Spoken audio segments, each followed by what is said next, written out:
Lok Sabha assembly స్థానాల విషయంలో కేంద్ర ప్రభుత్వం కీలక నిర్ణయాన్ని తీసుకుంది. దేశవ్యాప్తంగా అన్ని రాష్ట్రాల్లో లోక్సభ అసెంబ్లీ స్థానాలు 50% మేర పెంచాలని నిర్ణయాన్ని తీసుకుంది. ఈ బిల్లును ఈ పార్లమెంటు సమావేశాల్లోనే ప్రవేశపెట్టడానికి కేంద్రం సిద్ధమైనట్లు సమాచారం. దీని ప్రకారం దేశవ్యాప్తంగా పార్లమెంటు స్థానాలు 543 నుంచి 816కి చేరతాయి. ఇక 4123 ఉన్న అసెంబ్లీ స్థానాలు 6185కు చేరతాయి. తెలంగాణ అసెంబ్లీ స్థానాలు 119 నుంచి 179కి, ఆంధ్రప్రదేశ్లో ప్రస్తుతం ఉన్న 175 ఎమ్మెల్యే స్థానాలు 263కి చేరుతాయి.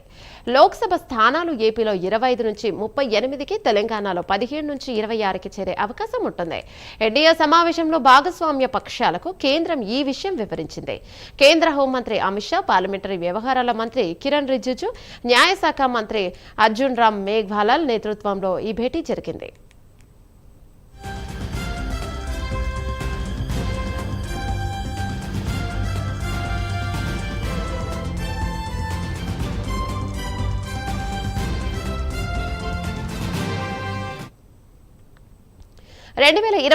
ఎన్నికల్లో ఈ విధానం అమల్లోకి తీసుకురావాలని కేంద్రం ఆలోచన చేస్తోంది.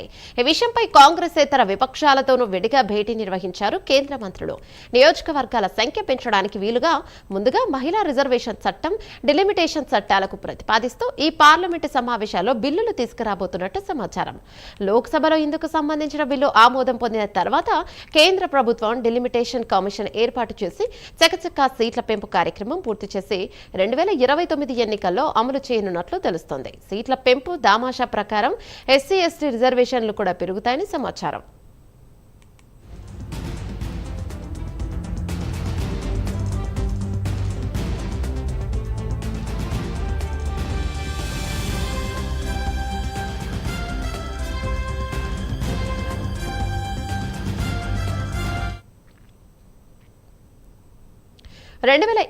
సెప్టెంబర్లో ఆమోదించిన బిల్లు ప్రకారం 2034 నుంచి మహిళలకు 33% రిజర్వేషన్లు అమల్లోకి రావాలి.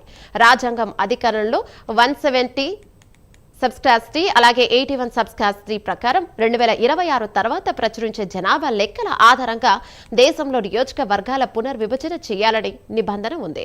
అందువల్ల కేంద్రం మహిళా రిజర్వేషన్ల అమలును 2034 నుంచి అమల్లోకి తేనుంది. ఇది వరకు భావించారు.